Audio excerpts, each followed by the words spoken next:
ಇದು SS digital channel, Shri ಸುಮಂಗಲಿ digital channel. ನೀವು ನೋಡ್ತಾ ಇದ್ದೀರಿ ಸುದ್ದಿ ಸಮಯ, ಸ್ಥಳೀಯ ಸುದ್ದಿಗಳಿಗಾಗಿ. ಸುದ್ದಿ ಸಮಯದ ಪ್ರಾಯೋಜಕರು Mahalakshmi jewellers, gold hub, main road, Kalaburagi.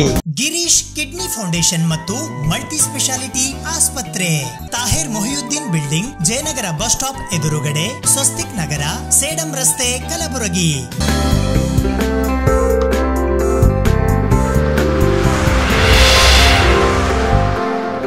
ಸುದ್ದಿ ಸಮಯಕ್ಕೆ ಸ್ವಾಗತ. ನಾನು RJ ಮಂಜು ಹಿರೋಳಿ. ದಿವಂಗತ ಸರ್ದಾರ್ ವಲ್ಲಭಭಾಯಿ ಪಟೇಲ್ ಅವರ ಜನ್ಮದಿನದ ಪ್ರಯುಕ್ತ ಇಂದು ಕಲಬುರಗಿ ನಗರದ ಜಿಲ್ಲಾಧಿಕಾರಿಗಳ ಕಚೇರಿಯ ಸಭಾಂಗಣದಲ್ಲಿ ರಾಷ್ಟ್ರೀಯ ಏಕತಾ ದಿನಾಚರಣೆ ಆಚರಿಸಲಾಯಿತು. ದಿವಂಗತ ಸರ್ದಾರ್ ವಲ್ಲಭಭಾಯಿ ಪಟೇಲ್ ಅವರ ಜನ್ಮದಿನದ ಪ್ರಯುಕ್ತ ಇಂದು ಬೆಳಿಗ್ಗೆ ಕಲಬುರಗಿ ನಗರದ ಜಿಲ್ಲಾಧಿಕಾರಿಗಳ ಕಚೇರಿಯ ಸಭಾಂಗಣದಲ್ಲಿ ರಾಷ್ಟ್ರೀಯ ಏಕತಾ ದಿನಾಚರಣೆ ಆಚರಿಸಲಾಯಿತು. ಜಿಲ್ಲಾಧಿಕಾರಿಗಳಾದ ವಿವಿ ಜ್ಯೋತ್ಸ್ನಾ ಅವರು ಸರ್ದಾರ್ ವಲ್ಲಭಭಾಯಿ ಪಟೇಲ್ ಅವರ ಭಾವಚಿತ್ರಕ್ಕೆ ಪೂಜೆ ಸಲ್ಲಿಸಿ ಪುಷ್ಪಾರ್ಚನೆ ಮಾಡಿದರು. ನಂತರ ಜಿಲ್ಲಾಧಿಕಾರಿ ಜ್ಯೋತ್ಸ್ನಾ ಅವರು ಅಧಿಕಾರಿಗಳು ಹಾಗೂ ಸಿಬ್ಬಂದಿ ವರ್ಗದವರಿಗೆ ರಾಷ್ಟ್ರೀಯ ಏಕತಾ ದಿವಸದ ಪ್ರತಿಜ್ಞೆ ಬೋಧಿಸಿದರು. ಸಮಗ್ರತೆ ಮತ್ತು ಭದ್ರತೆಯನ್ನು ಕಾಪಾಡಲು ನನ್ನನ್ನು ಅರ್ಪಿಸಿಕೊಳ್ಳುವಲ್ಲಿ ಈ ಸಂದೇಶವನ್ನು ಸಾರಲು ಸಲ್ಲಿಸುತ್ತೇನೆ. ಸದಾಪೂರ್ವಕವಾಗಿ ಪ್ರತಿಜ್ಞೆ ಮಾಡುತ್ತೇನೆ. ಸರ್ದಾರ್ ವಲ್ಲಭಭಾಯಿ ಪಟೇಲ್ ಅವರ ದೂರದೃಷ್ಟಿಸಿದ ರಾಷ್ಟ್ರೀಯ ಏಕೀಕರಣದ ಸ್ಫೂರ್ತಿಯನ್ನು ಕಾಪಾಡುತ್ತೇನೆ ಎಂದು ಪ್ರಮಾಣ ಮಾಡುತ್ತೇನೆ. ರಾಷ್ಟ್ರದ ಆಂತರಿಕ ಭದ್ರತೆಯನ್ನು ಖಾತ್ರಿಪಡಿಸಲು ಕೊಡುಗೆಯನ್ನು ನೀಡುತ್ತೇನೆ ಎಂದು ಒಮ್ಮನಸ್ಸಿನಿಂದ ಪ್ರತಿಜ್ಞೆ ಮಾಡುತ್ತಿದ್ದೇನೆ. ಈ ಸಂದರ್ಭದಲ್ಲಿ ಹೆಚ್ಚುವರಿ ಜಿಲ್ಲಾಧಿಕಾರಿ ಡಾಕ್ಟರ್ ಶಂಕರಣ್ಣ ವಣಿಕ್ಯಾಳ ಹಾಗೂ ಜಿಲ್ಲಾಧಿಕಾರಿಗಳ ಕಚೇರಿ ಸಿಬ್ಬಂದಿ ವರ್ಗದವರು ಹಾಜರಿದ್ದರು.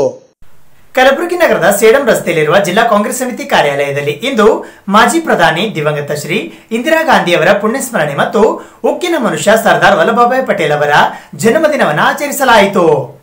ಕಲಬುರಗಿ ಜಿಲ್ಲಾ ಕಾಂಗ್ರೆಸ್ ಸಮಿತಿ ಕಚೇರಿಯಲ್ಲಿ ಇಂದು ಮಾಜಿ ಪ್ರಧಾನಿ ಇಂದಿರಾ ಗಾಂಧಿ ಅವರ ಪುಣ್ಯಸ್ಮರಣೆ ಮತ್ತು ಮಾಜಿ ಉಪ ಪ್ರಧಾನಿ ಸರ್ದಾರ್ ವಲ್ಲಭಭಾಯಿ ಪಟೇಲ್ ಅವರ ಜನ್ಮದಿನ ಆಚರಿಸಲಾಯಿತು. ಸರ್ದಾರ್ ವಲ್ಲಭಭಾಯಿ ಪಟೇಲ್ ಅವರ 146ನೇ ಜಯಂತಿಯನ್ನು ಆಚರಿಸ್ತಾ ಇದ್ದೀವಿ. ಜೊತೆಗೆ ಮಾಜಿ ಪ್ರಧಾನಿ ದಿವಂಗತ ಇಂದಿರಾ ಗಾಂಧೀಜಿಯವರ 37ನೇ ಪುಣ್ಯತಿಥಿನೂ ಕೂಡ ನಾವು ಆಚರಣೆ ಮಾಡ್ತಾ ಇದ್ದೀವಿ. ಸರ್ದಾರ್ ವಲ್ಲಭಭಾಯಿ ಪಟೇಲ್ ಅವರ ಪಾತ್ರ ಈ ದೇಶದ ಸ್ವಾತಂತ್ರ್ಯ ಕೊಡಿಸೋದ್ರಲ್ಲಿ ಭಾಳ ಮಹತ್ವವಾಗಿರ್ತಕ್ಕಂಥ ಪಾತ್ರವನ್ನು ಸರ್ದಾರ್ ವಲ್ಲಭಭಾಯಿ ಪಟೇಲ್ ಅವರು ವಹಿಸಿದರು. ಈ ದೇಶದ ಸ್ವಾತಂತ್ರ್ಯದ ಹೋರಾಟದಲ್ಲಿ ಮಹಾತ್ಮ ಗಾಂಧಿಯವರ ನೇತೃತ್ವದಲ್ಲಿ ಪಂಡಿತ್ ಜವಾಹರ್ಲಾಲ್ ನೆಹರು ಮತ್ತು ಸರ್ದಾರ್ ವಲ್ಲಭಭಾಯಿ ಪಟೇಲ್ ಮತ್ತು ಅನೇಕ ಸ್ವಾತಂತ್ರ್ಯ ಹೋರಾಟಗಾರರು ಈ ದೇಶಕ್ಕೆ ಸ್ವಾತಂತ್ರ್ಯ ಕೊಡಿಸೋದ್ರಲ್ಲಿ ತಮ್ಮ ಸರ್ವಸ್ವವನ್ನೇ ತ್ಯಾಗ ಮಾಡಿ ಒಂದು ಭಾಳ ದೊಡ್ಡ ಹೋರಾಟವನ್ನೇ ಮಾಡಿ ಇಡೀ ದೇಶದ ಜನರ ಮನಸ್ಸನ್ನು ಗೆದ್ದು ಅಹಿಂಸಾ ಮಾರ್ಗದ ಮೇಲೆ ಸ್ವಾತಂತ್ರ್ಯ ಕೊಡಿಸೋದ್ರಲ್ಲಿ ಸರ್ದಾರ್ ವಲ್ಲಭಭಾಯಿ ಪಟೇಲ್ ಅವರ ಪಾತ್ರ ಭಾಳ ಹಿರಿದು ಅಂತಕ್ಕಂಥದ್ದು ನಮ್ಮೆಲ್ರಿಗೂ ಗೊತ್ತಿರ್ತಕ್ಕಂಥ ವಿಷಯ. ಪಂಡಿತ್ ಜವಾಹರ್ಲಾಲ್ ನೆಹರು ಅವರು ಮತ್ತು ಸರ್ದಾರ್ ವಲ್ಲಭಭಾಯಿ ಪಟೇಲ್ ಅವರು ಮಹಾತ್ಮ ಗಾಂಧಿಯ 2 ಕಣ್ಣುಗಳಿದ್ದಂತೆ. ಸ್ವಾತಂತ್ರ್ಯದ ಪೂರ್ವದಲ್ಲಿ ಸರ್ದಾರ್ ವಲ್ಲಭಭಾಯಿ ಪಟೇಲ್ ಅವರು ಈ ದೇಶದ ಸ್ವಾತಂತ್ರ್ಯದ ಚಳವಳಿಯಲ್ಲಿ ಮಹಾತ್ಮ ಗಾಂಧಿಯವರ ಬಲಗೈ ಬಂಟರಾಗಿ ದೇಶದಲ್ಲಿ ಒಂದು ಭಾಳ ದೊಡ್ಡ ಪ್ರಮಾಣದಲ್ಲಿ ಜನರನ್ನು ಜಾಗೃತಿಗೊಳಿಸೋದ್ರ ಜೊತೆಗೆ ರೈತರ ಚಳವಳಿಯಲ್ಲೂ ಕೂಡ ಅವರು ಮುಂಚೂಣಿಯಲ್ಲಿದ್ದರು. ಸ್ವಾತಂತ್ರ್ಯದ ನಂತರವೂ ಕೂಡ ಅನೇಕ ರಾಜ್ಯರಲ್ಲಿ ಹರಿದು ಹಂಚಿ ಹೋಗಿರ್ತಕ್ಕಂಥ ಭಾರತ ದೇಶವನ್ನು ಎಲ್ಲ ಸಂಸ್ಥಾನಗಳನ್ನು ಒಗ್ಗೂಡಿಸಿ ಎಲ್ಲ ರಾಜ್ಯಗಳನ್ನು ಒಗ್ಗೂಡಿಸಿ ದೇಶದ ವ್ಯಾಪ್ತಿಯಲ್ಲಿ ತರ್ತಕ್ಕಂಥದ್ರಲ್ಲಿ ಸರ್ದಾರ್ ವಲ್ಲಭಭಾಯಿ ಪಟೇಲ್ ಅವರ ಪಾತ್ರ ಭಾಳ ದೊಡ್ಡದು ಅಂತಕ್ಕಂಥದ್ದು ಇಡೀ ದೇಶದ ಜನರಿಗೆ ಗೊತ್ತಿದೆ. ಅವರು ಈ ದೇಶದ ಗೃಹ ಸಚಿವರಾಗಿ ಎಲ್ಲ ರಾಜ್ಯರನ್ನು ಭಾರತದ ಅಡಿಯಲ್ಲಿ ಅವರಿಗೆ ಒಪ್ಪಿಸಿ ಇವತ್ತು ನಮ್ಮ ದೇಶವನ್ನು ನಮ್ಮ ದೇಶದ ನಕ್ಷೆ ಈ ರೀತಿ ಇರಲಿಕ್ಕೆ ಸರ್ದಾರ್ ವಲ್ಲಭಾಯ್ ಪಟೇಲ್ ಅವರ ಪಾತ್ರ ಭಾಳ ಹಿರಿದು ಅಂತಕ್ಕಂಥದ್ದು ನಾವು ಯಾರೂ ಮರೆಯುವಂತಿಲ್ಲ. ಅವರ ತತ್ವ, ಅವರ ಆದರ್ಶ, ಅವರಿಗೆ ನಾವು ಐರನ್ ಮ್ಯಾನ್ ಆಫ್ ಇಂಡಿಯಾ ಅಂಥೇಳಿ ಸರ್ದಾರ್ ವಲ್ಲಭಾಯ್ ಪಟೇಲ್ ಅವರಿಗೆ ಬಿರುದು ಕೊಟ್ಟಿರ್ತಕ್ಕಂಥದ್ದು ಸುಮ್ಮನೆ ಕೊಟ್ಟಿರ್ತಕ್ಕಂಥ ಬಿರುದಲ್ಲ. ಅದು ಅವರ ದಿಟ್ಟ ನಿಲುವು, ಅವರ ಕಠಿಣ ನಿರ್ಧಾರಗಳು ಮತ್ತು ಅದನ್ನು ದೇಶದ ಜನ ಅವ್ರ ಮಾತಿಗೆ ಭಾಳ ಪ್ರಾಮುಖ್ಯತೆ ಕೊಡ್ತಾಯಿದ್ರು. ಅವರ ಮಾತನ್ನು ದೇಶದ ಜನ ಕೇಳ್ತಾಯಿದ್ರು ಅಂತಕ್ಕಂಥ ಒಬ್ಬ ಮಹಾನ್ ನಾಯಕ ಸರ್ದಾರ್ ವಲ್ಲಭಾಯ್ ಪಟೇಲ್ ಅವರ ತತ್ವ ಸಿದ್ಧಾಂತದ ಅವರ ನಕ್ಷೆ ಏನು ಅವ್ರು ಹಾಕಿ ಹೋಗಿದ್ದಾರೆ, ಅದರಲ್ಲಿ ನಾವು ನಡೀತಕ್ಕಂಥ ಪ್ರಯತ್ನ ನಾವೆಲ್ಲರೂ ಮಾಡಬೇಕು ಅಂತಕ್ಕಂಥದ್ದು ನಮ್ಮೆಲ್ಲರ ಸದಾಶಯ. ಸರ್ದಾರ್ ವಲ್ಲಭಾಯ್ ಪಟೇಲ್ ಅವರ 147ನೇ ಜಯಂತಿಯನ್ನು ನಾವು ಕಾಂಗ್ರೆಸ್ ಕಚೇರಿಯಲ್ಲಿ ಹಮ್ಮಿಕೊಂಡಿದ್ದೇವೆ. ಸರ್ದಾರ್ ವಲ್ಲಭಾಯ್ ಪಟೇಲ್ ಅವರು ದೇಶದ ಸ್ವಾತಂತ್ರ್ಯಕ್ಕಾಗಿ ಸ್ವಾತಂತ್ರ್ಯ ಸಂಗ್ರಾಮದಲ್ಲಿ ಎಲ್ಲ ನಾಯಕರ ಜೊತೆಗೂಡಿ ಈ ದೇಶಕ್ಕೆ ಸ್ವಾತಂತ್ರ್ಯ ಕೊಡಿಸುವಲ್ಲಿ ಅವರು ಕೂಡ ಪ್ರಮುಖರಾಗಿದ್ದಾರೆ. ಅವರು ಈ ಭಾರತ ದೇಶದ ಮೂರನೆಯ ಉಪ ಪ್ರಧಾನಮಂತ್ರಿಯಾಗಿ ಮತ್ತು ಗೃಹ ಮಂತ್ರಿಯಾಗಿ ಅವರು ಈ ದೇಶದ ಸೇವೆಯನ್ನು ಮಾಡಿದ್ದಾರೆ.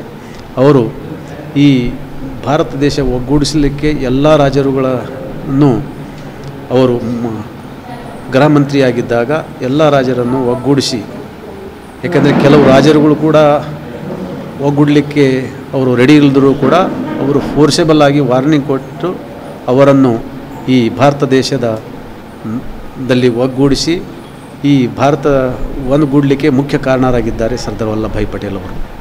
ಯಾಕಂದರೆ ಅವರು ಹಾಕಿಕೊಟ್ಟಂಥ ಮಾರ್ಗದಲ್ಲಿ ನಾವೆಲ್ಲರೂ ನಡೆದುಕೊಳ್ಳೋದು ಭಾಳ ಮುಖ್ಯವಾಗಿದೆ. ಅವರು ಸರ್ದಾರ್ ವಲ್ಲಭಾಯ್ ಪಟೇಲ್ ಅವರಿಗೆ ಭಾರತ ರತ್ನ ಪ್ರಶಸ್ತಿ ಕೂಡ ಬಂತು. ಅವರು ಈ ದೇಶದ ಒಗ್ಗಟ್ಟಿಗಾಗಿ ಬಹಳ ಅವರು ಶ್ರಮ ವಹಿಸಿ ಈ ದೇಶವನ್ನು ಒಗ್ಗೂಡಿಸಲಿಕ್ಕೆ ಮುಖ್ಯ ಕಾರಣೀಭೂತರಾಗಿದ್ದಾರೆ. ಅಂಥ ಒಬ್ಬ ಮಹಾನ್ ನಾಯಕರು ಅವರ ಈ ಜನ್ಮದಿನವನ್ನು ನಾವು ಕಾಂಗ್ರೆಸ್ ಕಚೇರಿಯಲ್ಲಿ ಹಮ್ಮಿಕೊಂಡಿದ್ದೇವೆ. ಅದರಂತೆ ಪ್ರಪ್ರಥಮ ಭಾರತದ ಮಹಿಳೆ ಪ್ರಧಾನಮಂತ್ರಿಯಾಗಿ ಇಂದಿರಾ ಗಾಂಧಿಯವರು ಅಧಿಕಾರ ವಹಿಸಿಕೊಂಡರು. ಮೊಟ್ಟ ಮೊದಲನೆಯ ಪ್ರಧಾನಮಂತ್ರಿ ಮಹಿಳೆ ಅಂತ ಆಗಿದ್ದವರು ಶ್ರೀಮತಿ ಇಂದಿರಾ ಗಾಂಧಿಯವರು. ಏಕೆಂದರೆ ಮೊದಲು ಯಾರೂ ಇರಲಿಲ್ಲ, ಫಸ್ಟ್ ಅವರೇ ಹೆಣ್ಣುಮಗಳು ಪ್ರಧಾನಮಂತ್ರಿಯಾಗಿ ಈ ದೇಶವನ್ನು ಬಲಿಷ್ಠ ಭಾರತವನ್ನಾಗಿ ನಿರ್ಮಾಣ ಮಾಡಲು ಅವರು ಬಹಳ ಶ್ರಮಿಸಿದ್ದಾರೆ. ಬ್ಯಾಂಕ್ ರಾಷ್ಟ್ರೀಕರಣ ಆಗಿರ್ಬೋದು, ಬಡವರ ಬಗ್ಗೆ ಸಾಕಷ್ಟು ಕಾಳಜಿ ಮತ್ತು ಹಿಂದುಳಿದು ಅಲ್ಪಸಂಖ್ಯಾತರು, ದೀನದಲಿತರ ಬಗ್ಗೆ ಬಹಳ ಒಂದು ಆಸಕ್ತಿ ವಹಿಸಿ ಇವರು ಆಖರಿ ಕಡೆಯ ಮನುಷ್ಯನನ್ನು ಅವರು ತಮ್ಮ ಒಂದು ಇದರಲ್ಲಿ ತರೋದಕ್ಕೆ ಬಹಳ ಶ್ರಮಿಸಿದ್ದಾರೆ. ಅವರು ಬಡವರಿಗೋಸ್ಕರ ಸಾಕಷ್ಟು ಕಾರ್ಯಕ್ರಮಗಳನ್ನು ರೂಪಿಸಿ ಈ ದೇಶಕ್ಕೆ ಒಂದು ಬಹಳ ಒಳ್ಳೆಯ ಕೊಡುಗೆಯನ್ನು ಕೊಟ್ಟಿದ್ದಾರೆ. ಅವರು ಈ ದೇಶದ ರಾಷ್ಟ್ರದ ಸಮಗ್ರತೆ ಮತ್ತು ಏಕತೆಗಾಗಿ ಅವರು ತಮ್ಮ ಪ್ರಾಣವನ್ನೇ ಅರ್ಪಿಸಿದ್ದಾರೆ. ಇಂಥ ಒಬ್ಬ ಮಹಾನ್ ನಾಯಕಿಯ ದಿನಾಚರಣೆಯನ್ನು ನಾವು ಅವರ ಪುಣ್ಯತಿಥಿಯನ್ನು ನಾವು ಇಲ್ಲಿ ಮಾಡ್ತಾ ಇದ್ದೇವೆ.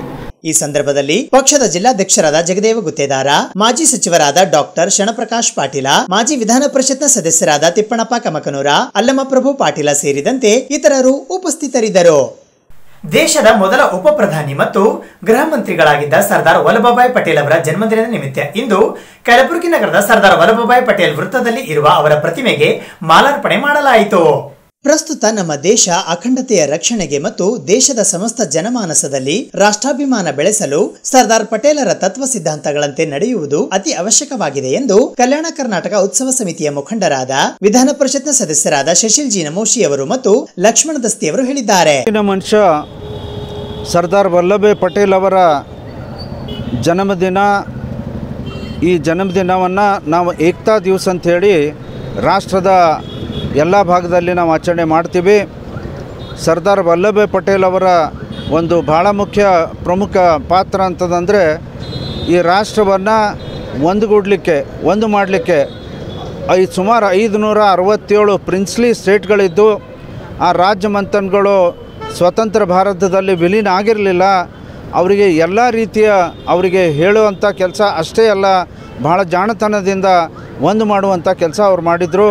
15ನೇ ಆಗಸ್ಟ್ 47ಕ್ಕೆ ಸ್ವಾತಂತ್ರ್ಯ ಆದರೂ ಕೂಡ 3 ರಾಷ್ಟ್ರಗಳು, 3 ಪ್ರಿನ್ಸ್ಲಿ ಸ್ಟೇಟ್, ಅದು ನಿಜಾಮ್, ಜುನಾಗಢ್ ಮತ್ತು ನಿಜಾಮ್ ಜುನಾಗಢ್ ಮತ್ತು ಜಮ್ಮು ಆ್ಯಂಡ್ ಕಾಶ್ಮೀರ್ ಅವ್ರನ್ನ ಮರ್ಜ್ ಆಗಲಿಕ್ಕೆ ನಮ್ಮ ಜೊತೆಗೆ ವಿಲೀನ ಆಗಲಿಕ್ಕೆ ಒಪ್ಪಲಿಲ್ಲ. ಆ ಕಾರಣಕ್ಕಾಗಿ ನಮ್ಮ ಭಾಗ ಇವತ್ತೇನು ಹಿಂದೆ ಆ ಟೈಮಲ್ಲಿ ಆ ಕಾಲದಲ್ಲಿ ನಿಜಾಮ್ ಸ್ಟೇಟ್ ಅಂತಿತ್ತು, ಹೈದರಾಬಾದ್ ಸ್ಟೇಟ್ ಅಂತಿತ್ತು. ಈ ಭಾಗ ಕೂಡ ನಾವೇ ಸ್ವತಂತ್ರ ರಾಷ್ಟ್ರ ಅಂತದಂದು ನಿಜಾಮರು ಘೋಷಣೆ ಮಾಡಿದರು. ಆ ಪೊಲೀಸ್ ಆ್ಯಕ್ಷನ್ವನ್ನು ಸೆಪ್ಟೆಂಬರ್ 13ನೇ ತಾರೀಕಿಗೆ ಪ್ರಾರಂಭ ಮಾಡಿ ಸೆಪ್ಟೆಂಬರ್ 17ನೇ ತಾರೀಕಿಗೆ ಮುಗಿಸಿ ನಾವು ಇವತ್ತು ಅನೇಕ ವರ್ಷದಿಂದ ಸೆಪ್ಟೆಂಬರ್ 17, 2048ಕ್ಕೆ ನಮ್ಮ ನಿಜವಾದಂಥ ಸ್ವಾತಂತ್ರ್ಯ ದಿನ ಅಥವಾ ವಿಮೋಚನಾ ದಿನ ಅಂತದಂತಂದು ನಾವು ಇಲ್ಲಿವರೆಗೆ ಆಚರಣೆ ಮಾಡ್ಕೊತ ಬಂದಿದ್ದೀವಿ. ತದನಂತರ ಮಾನ್ಯ ಯಡಿಯೂರಪ್ಪನವರು ಅವರು ಇದಕ್ಕೆ ಕಲ್ಯಾಣ ಕರ್ನಾಟಕ ಉತ್ಸವ ದಿನ ಅಂತಂದು ಆಚರಣೆ ಮಾಡಲಿಕ್ಕೆ ಇವತ್ತು ನಾವು ಅವರ ಒಂದು ಆದೇಶ ಮೇರೆಗೆ ಮುಖ್ಯಮಂತ್ರಿಗೆ ಇದ್ದಾಗ ಹೇಳಿದಕ್ಕಾಗಿ ಆ ಕೆಲಸವನ್ನು ನಾವು ಮುಂದುವರಿಸಿದ್ದೇವೆ. ಇವತ್ತು ಸರ್ದಾರ್ ವಲ್ಲಭಭಾಯ್ ಪಟೇಲ್ ಅವರ ಕಾರ್ಯವನ್ನು ನಾವು ಯಾಕೆ ಹೆಚ್ಚಿನ ಮಟ್ಟದಲ್ಲಿ ಅದನ್ನು ನೆನೆಸ್ಕೋಬೇಕಾಗತ್ತೆ ಅಂತಂದರೆ, ನಾವೇನಾರೇ ಆಗ ವಿಲೀನ ಆಗಿರಲಿಲ್ಲ ಅಂತಂದರೆ ಇವತ್ತು ಜಮ್ಮು ಆ್ಯಂಡ್ ಕಾಶ್ಮೀರಿನ ಪರಿಸ್ಥಿತಿ ಆಗಲಿ ಅಥವಾ ನಮ್ಮದೇ ಒಂದು ಪಾಕಿಸ್ತಾನ ಆಗಿರ್ತಿತ್ತು ಅಥವಾ ಬಾಂಗ್ಲಾದೇಶ ಆಗಿರ್ತಿತ್ತು ಅಂತಂದು ಆ ಮಾತನ್ನು ನಾವು ಯಾರೂ ಮರಿಬಾರ್ದು. ಆ ಕಾರಣಕ್ಕಾಗಿ ಇವತ್ತು ಪಟೇಲರು ಇಂಥ ಒಂದು ದಿಟ್ಟತನದ ನ್ಯಾಷನಲ್ ಇಂಟಿಗ್ರೇಷನ್ ಆಗಲಿ ನ್ಯಾಷನಲ್ ಒಂದು ಮಾಡುವಂಥ ಇವತ್ತು ಎಲ್ಲ ಒಂದು ಬಹಳ ಪ್ರಮುಖವಾದಂಥ ಪಾತ್ರ ಏನು ಸರ್ದಾರ್ ವಲ್ಲಭಭಾಯ್ ಪಟೇಲ್ ಅವರು ಮಾಡಿದ್ದಾರೆ. ಅದಕ್ಕಾಗಿ ಇವತ್ತು ಏಕತಾ ದಿವಸ ಅಂತದಂತ ಹೇಳಿ ಇವತ್ತು ಮೋದಿ ಸರ್ಕಾರ ಆ ಒಂದು ದಿನಾಚರಣೆಯನ್ನು ಏಕತಾ ದಿವಸ ಅಂತ ಆಚರಣೆ ಮಾಡಿರಿ ಅಂತ ಘೋಷಣೆ ಮಾಡಿದ್ದಾರೆ. ಈ ಕಾರಣಕ್ಕಾಗಿ ನಾವು ನಮನವನ್ನು ನಾವು ಸರ್ದಾರ್ ಪಟೇಲ್ ಅವರಿಗೆ ಮಾಲಾರ್ಪಣೆಯನ್ನು ಮಾಡಿ ನಾವು ನಮನವನ್ನು ಸಲ್ಲಿಸಿದ್ದೇವೆ. ಇದೇ ದಿನ 23 ವರ್ಷ ಹಿಂದೆ ನಾವು ಈ ಸ್ಟ್ಯಾಚ್ಯೂವನ್ನು ಇಲ್ಲಿ ನಾವು ಸ್ಥಾಪನೆ ಕೂಡ ಆಯಿತು. ಅಂದರೆ ಅಂದಿನ 50 ವರ್ಷ ಆದಮೇಲೆ ಈ ಮೂರ್ತಿಯನ್ನು ನಾವು ಇಲ್ಲೇ ಕೂಡಿಸುವಂಥ ಒಂದು ಕೆಲಸ ಕೂಡ ಮಾಡಿದ್ದೇವೆ. ಇವತ್ತು ಈ ಸರ್ಕಲನ್ನು ಸ್ವಲ್ಪ ದೊಡ್ಡದಾಗಿ ಮಾಡುವಂಥದ್ದು ಅಥವಾ ಇನ್ನೂ ಸ್ವಲ್ಪ ಸೌಂದರ್ಯೀಕರಣ ಮಾಡಬೇಕಾಗಿದೆ. ಸೈಂಟಿಫಿಕ್ಕಾಗಿ ಈ ಸರ್ಕಲನ್ನು ಯಾವ ರೀತಿ ಇರಬೇಕು, ತಜ್ಞರ ಜೊತೆ ಕನ್ಸಲ್ಟ್ ಮಾಡಿ, ಪ್ಲ್ಯಾನಿಂಗ್ ಡಿಪಾರ್ಟ್ಮೆಂಟ್ ಜೊತೆ ಕನ್ಸಲ್ಟ್ ಮಾಡಿ ಹೇಗಿರಬೇಕು ಅದನ್ನು ಮಾಡೋಣ ಅಂತಂದು ಈಗಾಗಲೇ ನಾವು ನಮ್ಮ ಮಂತ್ರಿಗಳಿಗೂ ಆ ಮಾತನ್ನು ಹೇಳಿದ್ದೇವೆ, ಮಾನ್ಯ KKRDB ಅಧ್ಯಕ್ಷರಿಗೂ ಹೇಳಿದ್ದೇವೆ. ಆದಷ್ಟು ಬೇಗ ಇದನ್ನು ಸರಿಯಾದಂಥ ಪ್ಲ್ಯಾನನ್ನು ಮಾಡಿ ಸರಿಯಾದಂಥ ಒಂದು ಪ್ಲ್ಯಾನನ್ನು ಮಾಡಿ ನಾವು ಇನ್ನೂ ದೊಡ್ಡದಂಥ ಮೂರ್ತಿ ಯಾಕೆ ಮಾಡಬಾರ್ದು ಅಂತದೊಂದು ವಿಚಾರ ಇಟ್ಕೊಂಡಿದ್ದೀವಿ. ಒಟ್ಟಾರೆ ಆದಷ್ಟು ಬೇಗ ಸೌಂದರ್ಯೀಕರಣಕ್ಕೂ ಕೂಡ ನಾವು ಗಮನವನ್ನು ಕೊಟ್ಟು ಇನ್ನೂ ದೊಡ್ಡ ಪ್ರಮಾಣದಲ್ಲಿ ಸರ್ದಾರ್ ವಲ್ಲಭಭಾಯ್ ಪಟೇಲ್ ಅವರಿಗೆ ನಮನ ಸಲ್ಲಿಸುವಂಥ ಒಂದು ಕೆಲಸ ಬರುವಂಥ ದಿನಗಳಲ್ಲಿ ನಾವು ಮಾಡ್ತೀವಿ ಅಂತಂದು ಹೇಳಿ ಬಯಸ್ತಾ ಇದ್ದೀವಿ. ಉಕ್ಕಿನ ಮನುಷ್ಯ ಸರ್ದಾರ್ ವಲ್ಲಭಭಾಯ್ ಪಟೇಲ್ ಅವರ ಜನ್ಮದಿನದ ನಿಮಿತ್ತ ಇವತ್ತಿನ ದಿವಸ ನಾವು ಕಲ್ಯಾಣ ಕರ್ನಾಟಕ ಉತ್ಸವ ಸಮಿತಿ ವತಿಯಿಂದ ಮತ್ತು ಎಲ್ಲ ಕಲಬುರಗಿ ನಾಗರಿಕರ ವತಿಯಿಂದ ಒಂದು ಅವರಿಗೆ ನಮನ ಸಲ್ಲಿಸಿ ಮಾಲಾರ್ಪಣೆ ಮಾಡಿದ್ದೇವೆ. ಸರ್ದಾರ್ ವಲ್ಲಭಭಾಯ್ ಪಟೇಲ್ ಅವರು ಒಂದು ವೇಳೆ ಇದ್ದಿಲ್ಲ ಅಂದರೆ ಇವತ್ತು ಭಾರತ ಇರ್ತಿದ್ದಿಲ್ಲ. ನಮ್ಮ ಕಲ್ಯಾಣ ಕರ್ನಾಟಕ ಬಿಡ್ರಿ, ಸರ್ದಾರ್ ಪಟೇಲಿಂದ ಭಾರತದ ಅಂದ್ರೆ ನಾವು ಇವತ್ತಿನ ದಿವಸ ಉಳಿದಿದ್ದೀವಿ. ಇಲ್ಲಾಂದ್ರೆ ನಮ್ಮ ದೇಶ ಏನಪ್ಪ ಅಂದ್ರೆ ಇವತ್ತು 556 ರಾಜರು ಹಂಗೆ ಹಂಚೋಗಿದ್ರು ಹಂಗೆ ಹೋಗ್ತಿತ್ತು. ಅದಕ್ಕೆ ಎಲ್ಲ ಪಕ್ಷದವರು ಇವತ್ತು ಕಮ್ಯುನಿಸ್ಟ್ ಇರಲಿ, ಮುಸ್ಲಿಂ ಲೀಗ್ ಇರಲಿ, ಜನತಾ ಪಾರ್ಟಿ ಇರಲಿ, ಭಾರತೀಯ ಜನತಾ ಪಕ್ಷ ಇರಲಿ, ಕಾಂಗ್ರೆಸ್ ಇರಲಿ, ಎಲ್ಲ ಪಕ್ಷದವ್ರ ನಾಯಕರು ಅವರು, ಯಾವುದೇ ಒಂದು ಪಕ್ಷದ ನಾಯಕಲ್ಲ. ಇವತ್ತು ಸರ್ದಾರ್ ಪಟೇಲ್ ರಾಷ್ಟ್ರೀಯತೆ ಏನು ಪಾಠ ಕಲಿಸ್ಯಾರ, ಆ ಪಾಠ ನಾವು ಎಲ್ಲರೂ ಕಲಿನೇಬೇಕು. ಸರ್ದಾರ್ ಪಟೇಲ್ ಅವರಿಗೆ ನಾವು ಅವ್ರ ತತ್ವ ಸಿದ್ಧಾಂತ ಮರ್ತೀವಿ ಅಂದ್ರೆ ಈ ದೇಶ ಛಿದ್ರ ಆಗ್ತದೆ. ಅದಕ್ಕೆ ಈ ದೇಶದ ಉಳಿಬೇಕಾಯ್ತು, ಭಾರತ ಉಳಿಬೇಕಾಯ್ತು, ಕರ್ನಾಟಕ ಉಳಿಬೇಕಾಯ್ತು, ಅಖಂಡತೆ ಉಳಿಬೇಕು, ಪ್ರಗತಿ ಆಗಬೇಕಂದ್ರೆ ಸರ್ದಾರ್ ವಲ್ಲಭಭಾಯ್ ಪಟೇಲ್ ಸಿದ್ಧಾಂತ ನಾವು ಪಾಲಿಸಬೇಕು. ಸನ್ಮಾನ್ಯ ಮೋದಿಯವರು ಆ ನಿಟ್ಟಿನಲ್ಲಿ ಏನಪ್ಪ ಅಂದ್ರೆ ಸ್ಟೆಪ್ ಏನು ತೊಗೊಂಡ್ರೆ ಅದು ಎಲ್ಲರೂ ಸ್ವಾಗತ ಮಾಡಬೇಕು. ನಾವು ಸರ್ದಾರ್ ಪಟೇಲ್ ಅವ್ರ ಸಿದ್ಧಾಂತ ಈಗ ಪ್ರಸ್ತುತ ಅವಶ್ಯದ. ವಿಶ್ವ ಯಾರಿಗೆ ಅನಿಸ್ತದೆ ಅಂದ್ರೆ ಸರ್ದಾರ್ ಪಟೇಲಿಗೆ ಅನಿಸ್ತದ, ಸರ್ದಾರ್ ಪಟೇಲಿಗೆ ಮಾತ್ರ ಅನಿಸ್ತದ. ಯಾಕಂದ್ರೆ ಸರ್ದಾರ್ ಪಟೇಲ್ ಒಂದು ದಿಟ್ಟತನದಿಂದ ನಮ್ಮ ಭಾರತ ದೇಶ ಅಖಂಡ ಉಳಿದ, ಮುಂದೂ ಅಖಂಡ ಉಳಿಬೇಕಾಯ್ತು ಅಂದ್ರೆ ಸರ್ದಾರ್ ಪಟೇಲ್ ವಿಚಾರಧಾರದಾಗ ಎಲ್ಲರೂ ನಡ್ಕೋಬೇಕು. ಇವತ್ತಿನ ದಿವಸ ಯುವಕರು ದೇಶಭಕ್ತಿಯಲ್ಲಿ ಏನಪ್ಪ ಅಂದ್ರೆ ಬಹಳ ಏನಪ್ಪ ಅಂದರೆ ಹಿನ್ನಡೆ ತೋರಿಸ್ತಾ ಇದ್ದಾರೆ. ಅದಕ್ಕೆ ಪಟೇಲ್ ಅವ್ರ ವಿಚಾರ ವ್ಯಾಪಕ ಸ್ವರೂಪದಲ್ಲಿ ರಾಜ್ಯ ಸರ್ಕಾರ, ಕೇಂದ್ರ ಸರ್ಕಾರ ಪ್ರಚಾರ ಮಾಡಬೇಕು. ಪಠ್ಯದಲ್ಲಿ ಸರ್ದಾರ್ ಪಟೇಲ್ ಅವರ ವಿಷಯಗಳು, ಅವ್ರ ದೇಶಾಭಿಮಾನ ತತ್ವಗಳು ಅಳವಡಿಸಬೇಕು ಅಂತೇಳಿ ಈ ಸಂದರ್ಭದಲ್ಲಿ ಹೇಳ್ತಾ ಅವರು ಇಂದು ಉಕ್ಕಿನ ಮನುಷ್ಯ ದೇಶದ ಮೊದಲನೇ ಉಪ ಪ್ರಧಾನಿ ಮತ್ತು ಗೃಹ ಮಂತ್ರಿಗಳಾಗಿದ್ದ ಸರ್ದಾರ್ ವಲ್ಲಭಭಾಯ್ ಪಟೇಲ್ ಅವರ ಜನ್ಮದಿನದ ನಿಮಿತ್ತ ಕಲಬುರಗಿ ನಗರದ ಸರ್ದಾರ್ ವಲ್ಲಭಭಾಯ್ ಪಟೇಲ್ ವೃತ್ತದಲ್ಲಿ ಸರ್ದಾರ್ ಪಟೇಲರ ಪ್ರತಿಮೆಗೆ ಮಾಲಾರ್ಪಣೆ ಮಾಡಿ ಮಾತನಾಡಿದ ವಿಧಾನ ಪರಿಷತ್ನ ಸದಸ್ಯರಾದ ಶಶಿಲ್ ನಮೋಶಿ ಅವರು, ಬ್ರಿಟಿಷರು ಸ್ವಾತಂತ್ರ್ಯ ನೀಡುವಾಗ ದೇಶಿ ರಾಜರಿಗೆ ಭಾರತದಲ್ಲಾದರೂ ಸೇರಬಹುದು, ಇಲ್ಲವೇ ಪಾಕಿಸ್ತಾನದಲ್ಲಾದರೂ ಸೇರಬಹುದು. ಅಷ್ಟೇ ಅಲ್ಲದೆ ಅವರು ಸ್ವತಂತ್ರ ದೇಶವನ್ನಾಗಿ ಘೋಷಿಸಿಕೊಂಡು ಮುಂದುವರಿಯಲು ಅವಕಾಶ ನೀಡಿದ್ದರು. ಇಂತಹ ಕಠಿಣ ಸಂದರ್ಭದಲ್ಲಿ ದೇಶದ 556 ದೇಶಿ ರಾಜರನ್ನು ಸಮಜಾಯಿಸಿ ಭಾರತದ ಒಕ್ಕೂಟ ವ್ಯವಸ್ಥೆಯಲ್ಲಿ ಸೇರಿಸುವಲ್ಲಿ ಸರ್ದಾರ್ ವಲ್ಲಭಭಾಯಿ ಪಟೇಲ್ ಅವರು ಮಹತ್ವದ ಪಾತ್ರವನ್ನ ನಿರ್ವಹಿಸಿದ್ದಾರೆ. ಅಷ್ಟೇ ಅಲ್ಲದೆ ಭಾರತದಲ್ಲಿ ಸೇರಲು ಒಪ್ಪದೆ ಸ್ವತಂತ್ರವಾಗಿ ಉಳಿಯಲು ಘೋಷಿಸಿಕೊಂಡಿದ್ದ ಹೈದರಾಬಾದ್ ಸಂಸ್ಥಾನ ಸೇರಿದಂತೆ ಜೂನಾಗಢ, ಭೋಪಾಲ್ ರಾಜ್ಯಗಳನ್ನು ಭಾರತದಲ್ಲಿ ಉಳಿಸಿಕೊಳ್ಳಲು ದಿಟ್ಟತನ ಪ್ರದರ್ಶಿಸಿದ ಧೀಮಂತ ನಾಯಕರಾದ ಸರ್ದಾರ್ ವಲ್ಲಭಭಾಯಿ ಪಟೇಲ್ ಅವರ ಕಠಿಣ ಧೋರಣೆಯಿಂದ ಭಾರತ ನಿರ್ಮಾಣವಾಗಿದೆ ಎಂದರು. ಕಲ್ಯಾಣ ಕರ್ನಾಟಕ ಉತ್ಸವ ಸಮಿತಿಯ ಪ್ರಧಾನ ಕಾರ್ಯದರ್ಶಿಗಳಾದ ಲಕ್ಷ್ಮಣ ದಸ್ತಿಯವರು ಮಾತನಾಡಿ, ಪ್ರಸ್ತುತ ಭಾರತಕ್ಕೆ ಉಕ್ಕಿನ ಮನುಷ್ಯ ಸರ್ದಾರ್ ವಲ್ಲಭಭಾಯಿ ಪಟೇಲ್ ಅವರ ವಿಚಾರ ಅತಿ ಅವಶ್ಯಕವಾಗಿದೆ. ಪಟೇಲರು ಯಾವುದೇ ಒಂದು ಪಕ್ಷದ ನಾಯಕರಲ್ಲ, ಅವರು ಭಾರತ ಕಟ್ಟಿದ ಧೀಮಂತ ನಾಯಕರು. ಪ್ರಸ್ತುತ ದಿನಗಳಲ್ಲಿ ದೇಶಾಭಿಮಾನ ಬೆಳೆಸಲು ಪಟೇಲರ ಸಿದ್ಧಾಂತಗಳು ಅತಿ ಅವಶ್ಯಕವಾಗಿವೆ. ವಿಶೇಷವಾಗಿ ಯುವಕರು ಪಟೇಲರ ಆದರ್ಶಗಳಂತೆ ನಡೆದು ರಾಷ್ಟ್ರ ಅಭಿಮಾನ ಬೆಳೆಸಿಕೊಳ್ಳುವುದು ಅವಶ್ಯಕವಾಗಿದೆ. ಇಡೀ ರಾಷ್ಟ್ರದ ಪಠ್ಯದಲ್ಲಿ ಪಟೇಲರ ದೇಶಾಭಿಮಾನದ ಬಗ್ಗೆ ವ್ಯಾಪಕವಾಗಿ ಅಭ್ಯಾಸ ಮಾಡಿಸಬೇಕು ಎಂದು ದಸ್ತಿಯವರು ನಿನ್ನೆ ರಾತ್ರಿ ಯಾದಗಿರಿ ನಗರದಲ್ಲಿ ಪಟೇಲರ ವೃತ್ತದಲ್ಲಿ ಪಟೇಲರ ನಾಮಫಲಕ ಧ್ವಂಸ ಮಾಡಿರುವ ಪೊಲೀಸರ ವರ್ತನೆ ಖಂಡನೀಯ. 2011ರಲ್ಲಿ ಯಾದಗಿರಿ ನಗರ ಸಭೆ ಸರ್ದಾರ್ ಪಟೇಲರ ವೃತ್ತಕ್ಕೆ ಅಧಿಕೃತವಾಗಿ ಅನುಮತಿ ನೀಡಿ ಸರ್ದಾರ್ ಪಟೇಲರ ಜನ್ಮದಿನದ ನಿಮಿತ್ತ ಇಂದು ಮಾಲಾರ್ಪಣೆ ಮಾಡಿ ಗೌರವ ಸಲ್ಲಿಸಲು ಹೈದರಾಬಾದ್ ರಸ್ತೆಯಲ್ಲಿ ಬರುವ ಪಟೇಲ್ ವೃತ್ತದಲ್ಲಿ ಹಾಕಿರುವ ನಾಮಫಲಕ ಕಿತ್ತು ಹಾಕಿ ಧ್ವಂಸ ಮಾಡಿರುವುದು ದೇಶದ್ರೋಹದ ಕೃತ್ಯವಾಗಿದೆ.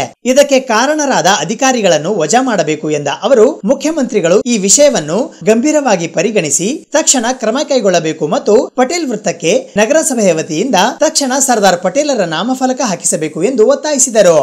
ಈ ಸಂದರ್ಭದಲ್ಲಿ ಮುಖಂಡರಾದ ಶ್ಯಾಮರಾವ್ ಪ್ಯಾಟಿ, ಮನೀಶ್ ಜಾಜು, ಶಿವಲಿಂಗಪ್ಪ ಭಂಡಕ, ಮಚ್ಚೀಂದ್ರನಾಥ ಮೂಲಗೆ, ಮಲಿನಾಥ ಸಂಗಶೆಟ್ಟಿ, ಶಿವಾನಂದ, ದತ್ತು ಭಾಸಗಿ, ಬಿರಾದಾರ್, ಸಾಬಿರ್ ಅಲಿ, ಮೋನಪ್ಪ, ರಾಜು ಜೈನ್, ಶಿವಾನಂದ ಕಾಂದೆ, ಶರಣು ಸೇರಿದಂತೆ ಅನೇಕ ಸಂಘ ಸಂಸ್ಥೆಗಳ ಮುಖಂಡರುಗಳು ಉಪಸ್ಥಿತ. ಸುದ್ದಿ ಇನ್ನು ಇವೆ, ಸದ್ಯಕ್ಕೆ ಬ್ರೇಕ್. ಸುದ್ದಿ ಸಮಯದ ಪ್ರಾಯೋಜಕರು Mahalakshmi jewellers, gold hub, main road, Kalaburagi. Girish kidney foundation ಮತ್ತು ಮಲ್ಟಿ ಸ್ಪೆಷಾಲಿಟಿ ಆಸ್ಪತ್ರೆ, Tahir Mohiuddin building, Jayanagar bus stop ಎದುರುಗಡೆ, ಸ್ವಸ್ತಿಕ್ ನಗರ, ಸೇಡಂ ರಸ್ತೆ, ಕಲಬುರಗಿ. ಮಾತೋಶ್ರೀ ಈರಮ್ಮ ಒಡ್ಡನಕೇರಿ ಪ್ರತಿಷ್ಠಾನದ ವತಿಯಿಂದ ಇಂದು ಕಲಬುರಗಿ ನಗರದ ಕಲಾಮಂಡಲದಲ್ಲಿ 5ನೇ ವರ್ಷದ ಅವ್ವ ಪ್ರಶಸ್ತಿ ಪ್ರದಾನ ಸಮಾರಂಭ ಜರುಗಿತು. ಕಲಬುರಗಿ ಜಿಲ್ಲೆ ಕಮಲಾಪುರ ತಾಲೂಕಿನ ಡೋಂಗರಗಾಂವ್ ಗ್ರಾಮದ ಮಾತೋಶ್ರೀ ಈರಮ್ಮ ಒಡ್ಡನಕೇರಿ ಪ್ರತಿಷ್ಠಾನದ ವತಿಯಿಂದ 5ನೇ ವರ್ಷದ ಅವ್ವ ಪ್ರಶಸ್ತಿ ಪ್ರದಾನ ಹಾಗೂ ಪುಸ್ತಕ ಲೋಕಾರ್ಪಣೆ ಸಮಾರಂಭವು ದಿನಾಂಕ 31 ಅಕ್ಟೋಬರ್ 2021ರಂದು ಬೆಳಗ್ಗೆ 11 ಗಂಟೆಗೆ ಕಲಬುರಗಿ ನಗರದ ಅನ್ನಪೂರ್ಣ ಕ್ರಾಸ್ ಹತ್ತಿರವಿರುವ ಕಲಾಮಂಡಲದಲ್ಲಿ ಜರುಗಿತು. ಈ ಕಾರ್ಯಕ್ರಮದ ದಿವ್ಯ ಸಾನ್ನಿಧ್ಯವನ್ನು ಉತ್ತರ ಕರ್ನಾಟಕದ ಅತ್ತಿವೇರಿ ಬಸವಧಾಮದ ಪೂಜ್ಯ ಶ್ರೀ ಬಸವೇಶ್ವರಿ ಮಾತಾಜಿ ವಹಿಸಿದ್ದರು. ಈ ಸಭಾಂಗಣದಲ್ಲಿ 3ನೇ ಕಾರ್ಯಕ್ರಮ. 3 ಕಾರ್ಯಕ್ರಮಗಳು ಕೂಡ ಸಾಹಿತ್ಯ ಅಥವಾ ಸಂಸ್ಕೃತಿಯ ಕ್ಷೇತ್ರಕ್ಕೆ ಸಂಬಂಧಿಸಿರ್ತದೆ. ಈ ಮಾತನ್ನ ಯಾಕೆ ಸಂದರ್ಭದಲ್ಲಿ ಹಂಚ್ಕೋತೀನಿ ಅಂತ ಹೇಳಿದ್ರೆ, ಇತ್ತೀಚಿನ ದಿನಗಳಲ್ಲಿ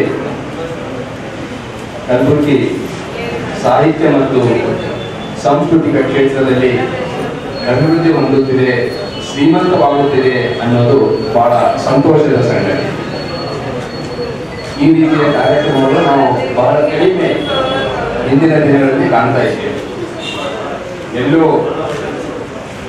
ನಿಲ್ಲುವ ಚುಕ್ಕಿಗಳಂತೆ ಅಲ್ಲಲ್ಲಿ ಕರ್ನಾಟಕ ನಾಡಿನಲ್ಲಿ, ವಿಶೇಷವಾಗಿ ಕಲಬುರಗಿ ಪ್ರದೇಶದಲ್ಲಿ ಕೆಲವು ಯುವ ಬರಹಗಾರರು, ಸಾಹಿತಿಗಳನ್ನ ನಾವು ಆಗಾಗ್ಗೆ ಕೇಳ್ತಾ ಇದ್ವಿ, ಕಾಣ್ತಾ ಇದ್ವಿ.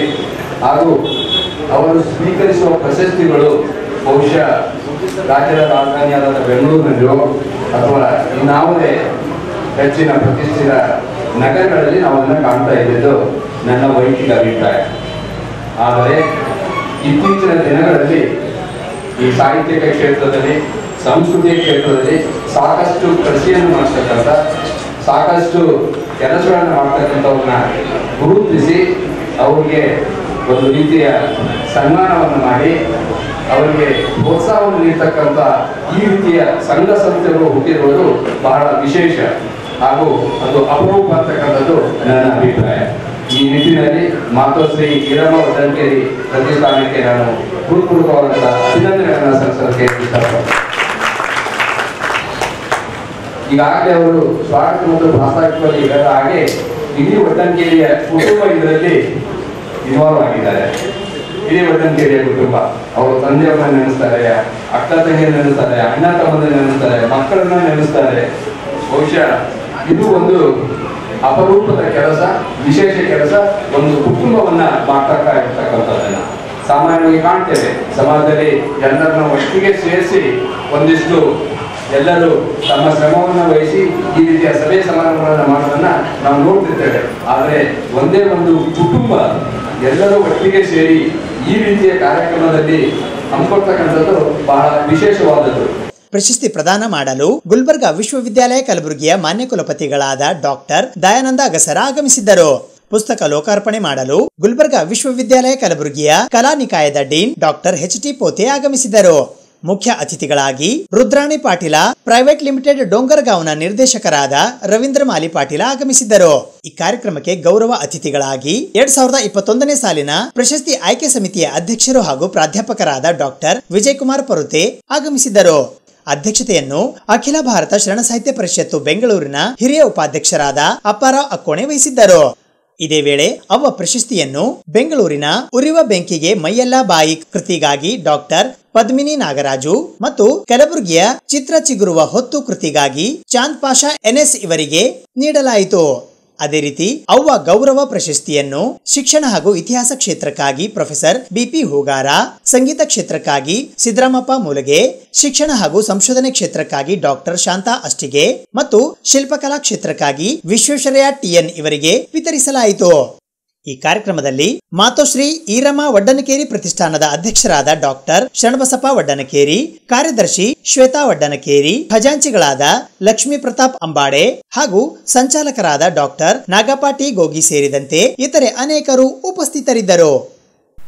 ಮುಂದಿನ ತಿಂಗಳು 27 ಮತ್ತು 28ರಂದು ಕಲಬುರಗಿ ನಗರದಲ್ಲಿ ನಡೆಯಲಿರುವ ಪತ್ರಕರ್ತರ ರಾಜ್ಯ ಸಮ್ಮೇಳನದ ಪೂರ್ವಭಾವಿಯಾಗಿ ಇಂದು ಕಲಬುರಗಿ ನಗರದ ಪತ್ರಿಕಾ ಭವನದಲ್ಲಿ ಕಲಬುರಗಿ ಜಿಲ್ಲೆಯ ಎಲ್ಲಾ ತಾಲೂಕುಗಳ ತಾಲೂಕಾ ಅಧ್ಯಕ್ಷರು, ಪದಾಧಿಕಾರಿಗಳು ಮತ್ತು ಸರ್ವ ಸದಸ್ಯರ ಸಭೆಯನ್ನ ಕರೆಯಲಾಗಿತ್ತು. ಪತ್ರಕರ್ತರ 36ನೇ ರಾಜ್ಯ ಸಮ್ಮೇಳನದ ಪೂರ್ವಭಾವಿಯಾಗಿ ಇಂದು ಪತ್ರಿಕಾ ಭವನದಲ್ಲಿ ಕಲಬುರಗಿ ಜಿಲ್ಲೆಯ ತಾಲೂಕಾ ಅಧ್ಯಕ್ಷರು, ಪದಾಧಿಕಾರಿಗಳು ಹಾಗೂ ಸರ್ವ ಸದಸ್ಯರ ಸಭೆಯನ್ನ ಏರ್ಪಡಿಸಲಾಗಿತ್ತು. ಈ ಸಭೆಯಲ್ಲಿ ಕಲಬುರಗಿ ಜಿಲ್ಲೆಯ ಆಳಂದ, ಅಬಸಲಪುರ, ಚಿತ್ತಾಪುರ, ಶಹಾಬಾದ್, ಸೇಡಂ ಮತ್ತು ಜೇವರ್ಗಿ ಸೇರಿದಂತೆ ಎಲ್ಲಾ ತಾಲೂಕಿನ ಅಧ್ಯಕ್ಷರು, ಪದಾಧಿಕಾರಿಗಳು ಮತ್ತು ಸದಸ್ಯರು ಪಾಲ್ಗೊಂಡಿದ್ದರು. ಜಿಲ್ಲಾಧ್ಯಕ್ಷರಾದ ಭವಾನಿ ಸಿಂಗ್ ಠಾಕೂರ್ ಅವರ ಅಧ್ಯಕ್ಷತೆಯಲ್ಲಿ ನಡೆದ ಈ ಸಭೆಯಲ್ಲಿ ಮುಂದಿನ ತಿಂಗಳು ನವೆಂಬರ್ 27 ಮತ್ತು 28ರಂದು ರಾಜ್ಯ ಪತ್ರಕರ್ತರ ಸಮ್ಮೇಳನ ಹಮ್ಮಿಕೊಳ್ಳಲಾಗಿದ್ದು, ಅದರ ಪೂರ್ವಭಾವಿಯಾಗಿ ಎಲ್ಲಾ ತಾಲೂಕು ಸಂಘಗಳ ಸಹಾಯ ಹಾಗೂ ಸಹಕಾರ ಸಲಹೆ ಪಡೆದುಕೊಂಡು ಒಳ್ಳೆಯ ಅವಿಸ್ಮರಣೀಯ ಸಮ್ಮೇಳನ ಆಗಬೇಕು. ಆ ನಿಟ್ಟಿನಲ್ಲಿ ತಮ್ಮೆಲ್ಲರ ಸಲಹೆ ಸೂಚನೆ ನೀಡಿ ಸ್ವಾಗತ ಸಮಿತಿ ಸೇರಿದಂತೆ ಸುಮಾರು 20 ಉಪಸಮಿತಿಗಳನ್ನು ರಚಿಸಲಾಗಿದೆ. ಅದರಲ್ಲಿ ಎಲ್ಲಾ ತಾಲೂಕಿನ ಸದಸ್ಯರು ಸಕ್ರಿಯವಾಗಿ ಭಾಗವಹಿಸಿ ಈ ಸಮ್ಮೇಳನ ಪತ್ರಕರ್ತರ ಸಮ್ಮೇಳನ ಎಲ್ಲರೂ ತನುಮನದಿಂದ ಭಾಗವಹಿಸಿದಾಗ ಮಾತ್ರ ಸಮ್ಮೇಳನ ಸಂಪೂರ್ಣ ಯಶಸ್ವಿಯಾಗುತ್ತದೆ ಎಂದು ಅಧ್ಯಕ್ಷರು ಮನವಿ ಮಾಡಿಕೊಂಡರು. ಕರ್ನಾಟಕ ಕಾರ್ಯನಿರತ ಪತ್ರಕರ್ತರ ಸಂಘ ಬೆಂಗಳೂರು ಇವರ ವತಿಯಿಂದ ನಮ್ಮ ಕಲಬುರಗಿ ಜಿಲ್ಲಾ ಪತ್ರಕರ್ತರಿಗೆ ಒಂದು ಸಂತೋಷದ ವಿಷಯ ಈ ಒಂದು ಚರ್ಚೆಯಲ್ಲಿ ಒಂದು ರಾಜ್ಯ ಮಟ್ಟದ 36ನೇ ಪತ್ರಕರ್ತರ ಸಮ್ಮೇಳನಕ್ಕೆ ಎಲ್ಲ ತಾಲೂಕಾ ಪದಾಧಿಕಾರಿಗಳು ಮತ್ತು ಜಿಲ್ಲೆಯ ಪದಾಧಿಕಾರಿಗಳು ನಾವೆಲ್ಲರೂ ಸೇರಿ ಈಗ ನವೆಂಬರ್ 27 ಮತ್ತು 28ನೇ ದಿನಾಂಕದಂದು ಏನು ಫಿಕ್ಸ್ ಮಾಡಿದಾರ ನಮ್ಮದು ಕಾರ್ಯಕ್ರಮ ಸಮ್ಮೇಳನ. ಆ ಸಮ್ಮೇಳನ ಯಾವ ರೀತಿ ಮಾಡಬೇಕು, ಯಾವ ಸಮಿತಿಗಳನ್ನು ರಚನೆ ಮಾಡಬೇಕು, ಆರ್ಥಿಕ ವ್ಯವಸ್ಥೆ ಹ್ಯಾಂಗೆ ಮಾಡಬೇಕು, ಅಲ್ಲಿ ಬಂದಿರತಕ್ಕಂಥ ಎಲ್ಲ ಅತಿಥಿಗಳನ್ನು ನಮ್ಮ ಮನೆಯ ಸ್ವಂತ ಅತಿಥಿಗಳಂತ ನೋಡಿಕೊಂಡು, ಯಾಕಪ್ಪ ಅಂತಂದ್ರೆ ನಾವು ಕಲ್ಯಾಣ ಕರ್ನಾಟಕದ ಭಾಗದವ್ರನ್ನು ಆತಿಥ್ಯಕ್ಕಪ್ಪ ಅಂತಂದ್ರೆ ನಾವು ಕರ್ನಾಟಕ ರಾಜ್ಯದಲ್ಲೇ ಹೆಸರುವಾಸಿ. ಯಾಕಪ್ಪ ಅಂದ್ರೆ ನಾವು ಬೇರೆ ಬೇರೆ ರಾಜ್ಯಕ್ಕೆ ಹೋದಾಗ ಬೇರೆಯವರು ಎಲ್ಲ ರಾಜ್ಯ ಮಟ್ಟದ ಪತ್ರಕರ್ತರು ಸುದ್ದಿ ಹೇಳ್ತಾರೆ, ನಿಮ್ಮ ಗುಲ್ಬರ್ಗ ಪತ್ರಕರ್ತರು ಇಲ್ಲಿ ಜನ ಏನಿದ್ದೀರಿ ಭಾಳ ಹೃದಯವಂತರಿದ್ದೀರಿ, ನೀವು ನಮಗೆ ಆತಿಥ್ಯಪ್ಪ ಅಂತಂದ್ರೆ ಭಾಳ ಕೊಡ್ತೀರಂತ ಇಡೀ ರಾಜ್ಯ ಮಟ್ಟದ ಎಲ್ಲ ಪದಾಧಿಕಾರಿಗಳು ಮತ್ತು ಎಲ್ಲ ರಾಜ್ಯದಾಗಿರ್ತಕ್ಕಂಥ ಪತ್ರಕರ್ತರು ನಾವು ಎಲ್ಲಿ ಸಮ್ಮೇಳನಕ್ಕೆ ಹೋಗಿದ್ದೆ ಅವರು ಹೇಳಿದ್ದ ಕಾರಣ. ಅದಕ್ಕಾಗಿ ನಾವೆಲ್ಲ ಪತ್ರಕರ್ತರು 1-2 ದಿನ, ನಾವು 3 ದಿನ ದುಡಿತೇವಲ್ಲಿ, ನೀವು ಎಲ್ಲ ತಾಲೂಕಲ್ಲಿಂದ 2 ದಿನ ಮಾತ್ರ ನೀವು ದುಡಿದ್ರೆ ನಿಮ್ಮ ಮನೆ ಕಾರ್ಯಕ್ರಮ ಅಂತ ತಿಳ್ಕೊಂಡು ಇದು ನಮ್ಮದೊಂದು ದೊಡ್ಡ ಪತ್ರಕರ್ತರ ಹಬ್ಬ ಅಂತ ತಿಳ್ಕೊಂಡು ಈ ಒಂದು ಕಾರ್ಯಕ್ರಮ ಸಲುವಾಗಿ ನಾವೆಲ್ಲರೂ ದುಡಿದೇವಪ್ಪ ಅಂತಂದ್ರೆ ಆ ಕನ್ನಡ ಸಾಹಿತ್ಯ ಪರಿಷತ್ ಏನು ಆಗ್ಯದ ಆ ಕಾರ್ಯಕ್ರಮ ಅದಕ್ಕಿಂತ ಹೆಚ್ಚಿನ ರೀತಿಯಲ್ಲಿ ನಮ್ಮ ಒಂದು ಕಾರ್ಯಕ್ರಮ ಆತದ. ಯಾಕಪ್ಪ ಅಂತಂದ್ರೆ ಈ ಶರಣರ ನಾಡು ಅದು ಶರಣ ಸಂಸ್ಥಾನದಾಗೆ ನಾವು ಮಾಡ್ತಕ್ಕಂಥ ಕಾರ್ಯಕ್ರಮ. ಅದೇ ಒಂದು ಅಪ್ಪಾಜಿಯವರ ಒಂದು ಶರಣಬಸವೇಶ್ವರ ಸಂಸ್ಥಾನ ಮಠದ ಒಂದು ಅಪ್ಪಾಜಿಯವರ ಸೆನಿಟರಿ ಹಾಲ್ನಾಗ ನಾವು ಕಾರ್ಯಕ್ರಮ ಮಾಡ್ತಿರೋದ್ರಿಂದ ಅಲ್ಲಿ ಆ ಒಂದು ಸಂಸ್ಥೆಯ ಸಹಕಾರ ನಮಗಿದೆ. ಜಿಲ್ಲೆಯಲ್ಲಿರ್ತಕ್ಕಂಥ ಮತ್ತು ಎಲ್ಲ ಅಧಿಕಾರಿಗಳು ಮತ್ತು ರಾಜಕೀಯ ವ್ಯಕ್ತಿಗಳು, ಹೋರಾಟಗಾರರು, ಸಂಘಟಕರು, ಆಮೇಲೆ ಎಲ್ಲ ಇಲ್ಲಿರ್ತಕ್ಕಂಥ ಜನಪ್ರತಿನಿಧಿಗಳ ಸಹಯೋಗದೊಂದಿಗೆ ನಾವೆಲ್ಲರೂ ಈ ಒಂದು ಕಾರ್ಯಕ್ರಮಪ್ಪ ಅಂತಂತಂದ್ರೆ ಹಿಂಗೆ ಮಾಡಬೇಕು. ಹಿಂದೆ ಎಲ್ಲಿನೂ ಮಾಡಿರಬಾರ್ದು ಅಂಥ ಒಂದು ಕಾರ್ಯಕ್ರಮಪ್ಪ ಅಂದ್ರೆ ನಾವು ಅಚ್ಚುಕಟ್ಟಾಗಿ ತೋರಿಸಿ ಬಂದಂಥ ಅತಿಥಿಗಳಿಗೆ ಎಲ್ಲ ರೀತಿಯಿಂದ ಅವು ವಿನಯಪೂರ್ವಕವಾಗಿ ಅವ್ರಿಗೆ ಪ್ರೀತಿಯಿಂದ ಮಾತಾಡೋದು ಏನೇನೋ ಅವರು ಅಂತಿರ್ತಾರೆ. ಆವಾಗ ನಾವು ಎಲ್ಲ ರೀತಿಯಲ್ಲಿ ನಾವು ಭಾಳ ಶಾಂತದಿಂದ ಇರಬೇಕು. ಯಾಕಪ್ಪ ಅಂದ್ರೆ ನಮ್ಮದು ಶರಣರ ನಾಡು, ಶರಣರು ಓಡಾಡಿರ್ತಕ್ಕಂಥ ಈ ಒಂದು ಕಲ್ಯಾಣ ಕರ್ನಾಟಕ. ಅದಕ್ಕಾಗಿ ಅಲ್ಲಿ ಒಂದು ನಾವು ಭಾಳಪ್ಪ ಅಂತಂದ್ರೆ ಜಾಗರಲಿಂದ, ಆತ್ಮೀಯತೆಯಿಂದ, ಆಮೇಲೆ ಪ್ರೀತಿ ವಿಶ್ವಾಸದಿಂದ ಹೃದಯವಾಗಿ ಅವರಿಗೆ ಬರ್ರಿ ಕೂಡ್ರಿ. ನಾವಪ್ಪ ಅಂದ್ರೆ ಕುಂತಿರ್ತಕ್ಕಂಥ ಸೀಟ್ ಅವ್ರು ಬಂದಿರಪ್ಪ ಅಂದ್ರೆ ಅವ್ರಿಗೆ ನಾವು ಬಿಟ್ಟು ಹೇಳ್ಬೇಕು, ನಾವೇ ಕೂಡಬಾರ್ದು.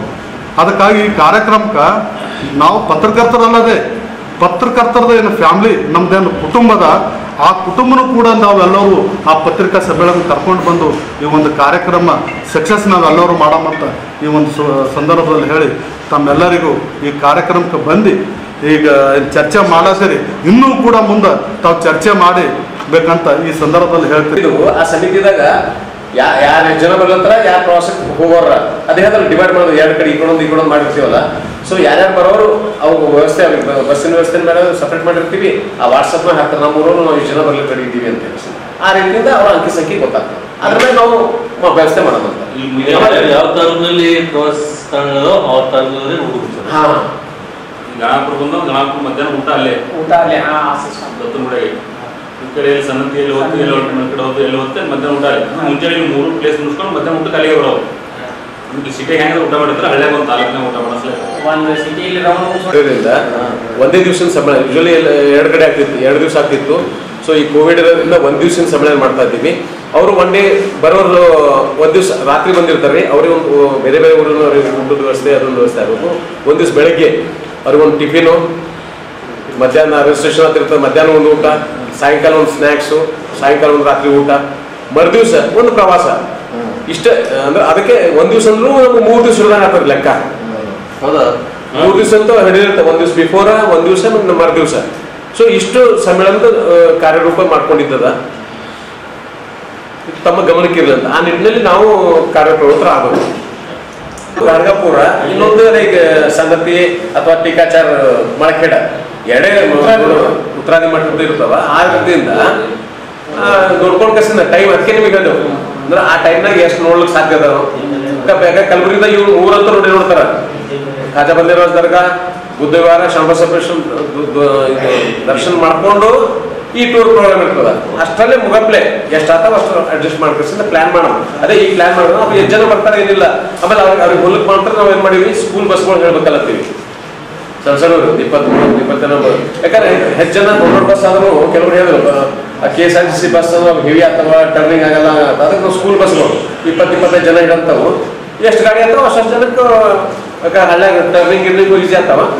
ಸ್ಕೂಲ್ ಬಸ್ನಾಗ ಅವ್ರಿಗೆ ಪ್ರವಾಸ ವ್ಯವಸ್ಥೆ ಮಾಡ್ತಾರೆ. ಆಯಾ ತಾಲೂಕಿನ ಸದಸ್ಯರುಗಳು ತಮ್ಮ ತಮ್ಮ ಅನಿಸಿಕೆಗಳನ್ನ ವ್ಯಕ್ತಪಡಿಸಿದರು.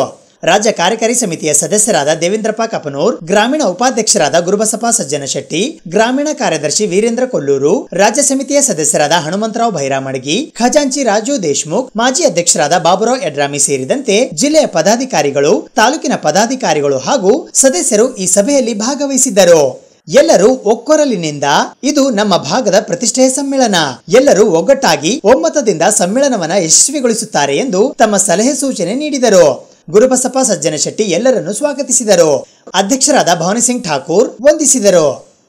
ಅಗಲಿದ ನಟ ಪವರ್ ಸ್ಟಾರ್ ಪುನೀತ್ ರಾಜ್ಕುಮಾರ್ ಅವರ ನಿಧನಕ್ಕೆ ಕಲಬುರಗಿಯ ಸಂಗೀತ ಕಲಾವಿದರ ಸಂಘದ ವತಿಯಿಂದ ಅವರ ಚಿತ್ರಗಳ ಹಾಡುಗಳನ್ನು ಹಾಡುವ ಮೂಲಕ ಅವರಿಗೆ ಶ್ರದ್ಧಾಂಜಲಿ ಸಲ್ಲಿಸಲಾಯಿತು.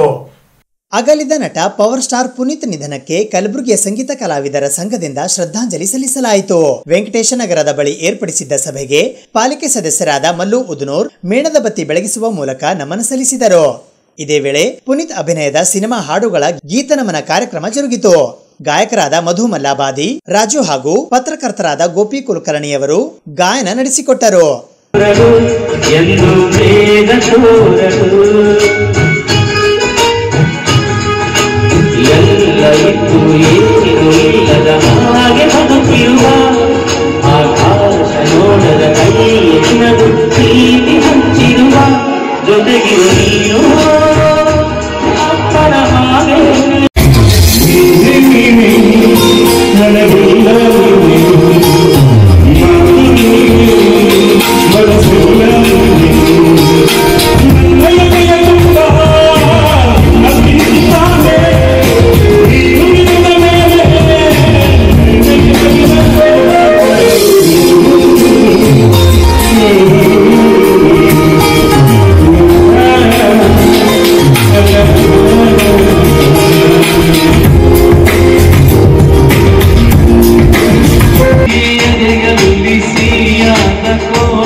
ಈ ಸಂದರ್ಭದಲ್ಲಿ ಮಧು ಮಲ್ಲಾಬಾದಿ, ಜ್ಞಾನರಾಜ್, ಸುಧೀರ್, ಶಿವು, ಮಹೇಶ್, ಸತೀಶ್ ಪಾಟೀಲ್, ದತ್ತಾ, ಜಾನಕಿ, ಸುಜಾತಾ ಪಾಟೀಲ್, ರಾಣಿ, ಆರತಿ ಮಲ್ಲಾಬಾದಿ ಸೇರಿದಂತೆ ಇತರೆ ಅನೇಕ ಜನ ಅಪ್ಪು ಅಭಿಮಾನಿಗಳು ಈ ಶ್ರದ್ಧಾಂಜಲಿ ಸಭೆಯಲ್ಲಿ ಪಾಲ್ಗೊಂಡಿದ್ದರು.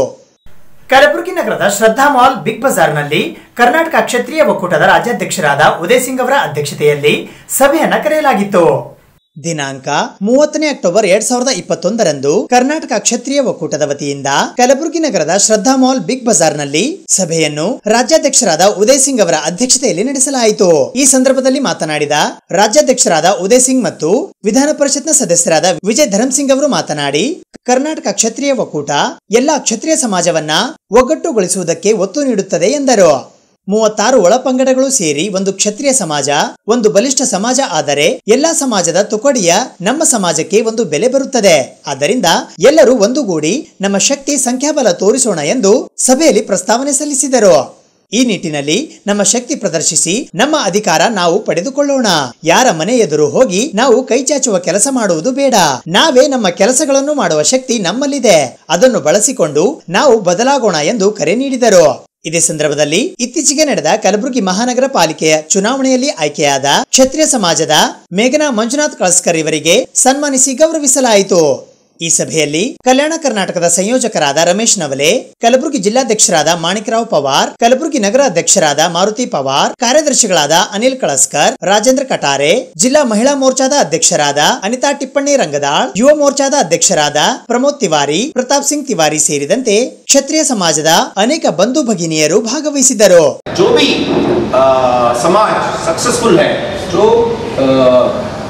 सक्सेसफुल समाज, उसको वो समाज जागृत समाज जो है वही सक्सेसफुल है. जागृत बोले तो एंड लेवल तक हर एक घर में, आप समझ रहे हैं, ये बहुत बहुत इंपॉर्टेंट बात है. और उनको जागृत कैसा करते हैं?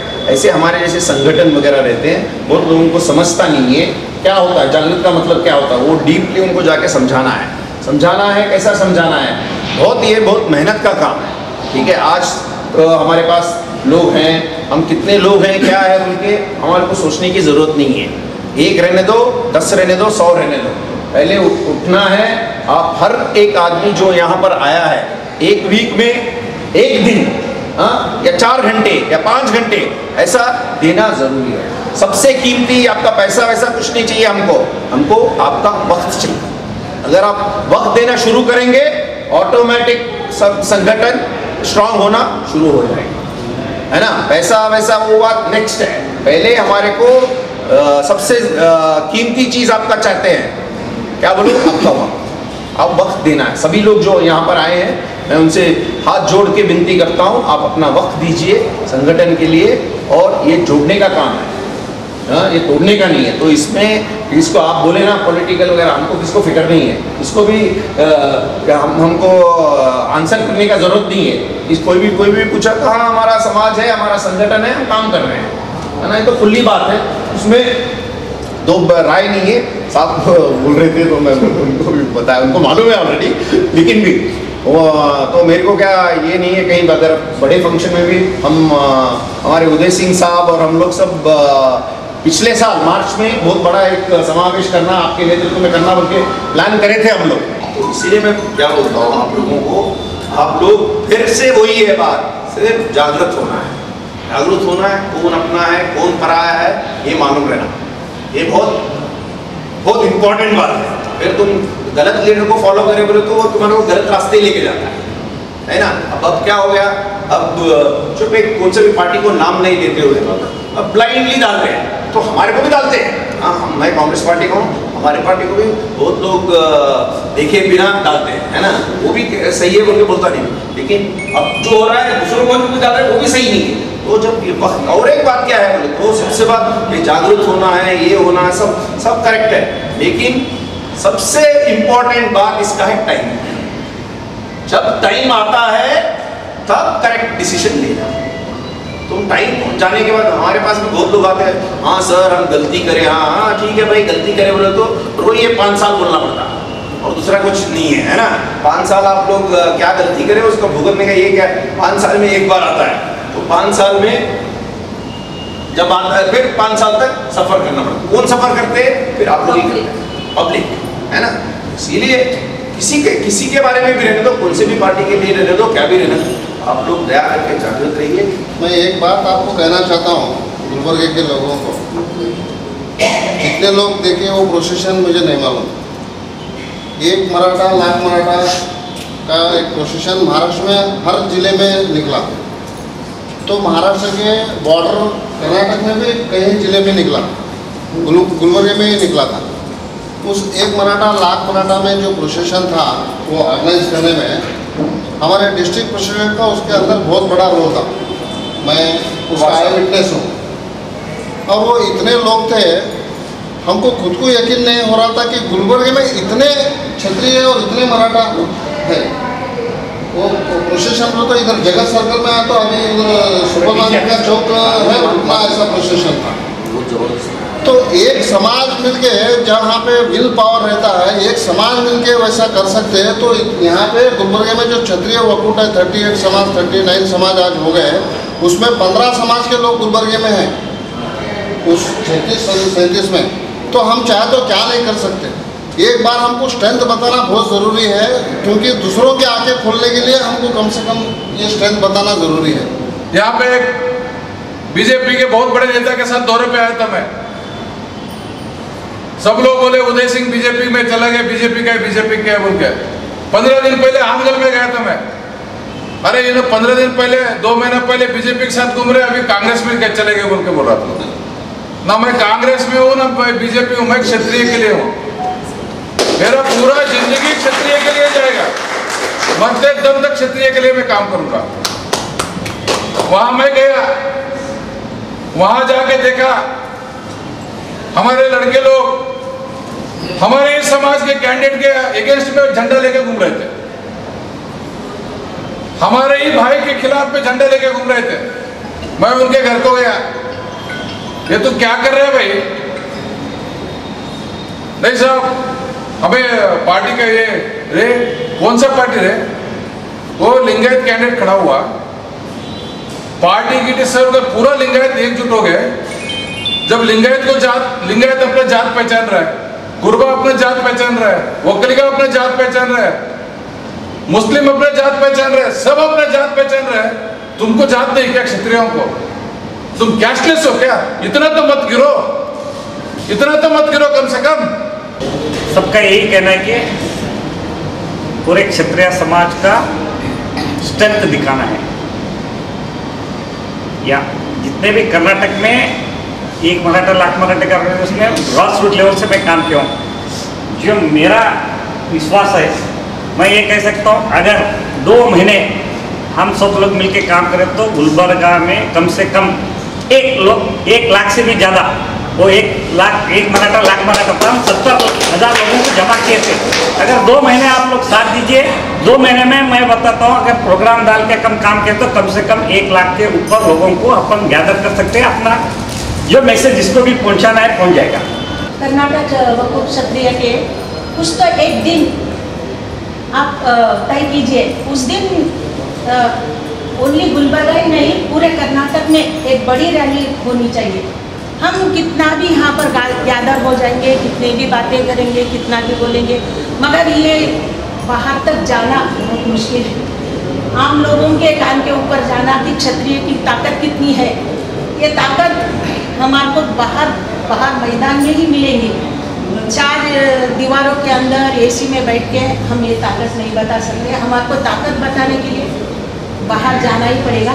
उसके लिए कौन सा तो एक दिन आप ये करना कि साल में एक दिन सब लोग, और साल में एक दिन बोले तो सब जन भी बहुत उत्साह से जोश से आएंगे अपनी ताकत दिखाने के लिए।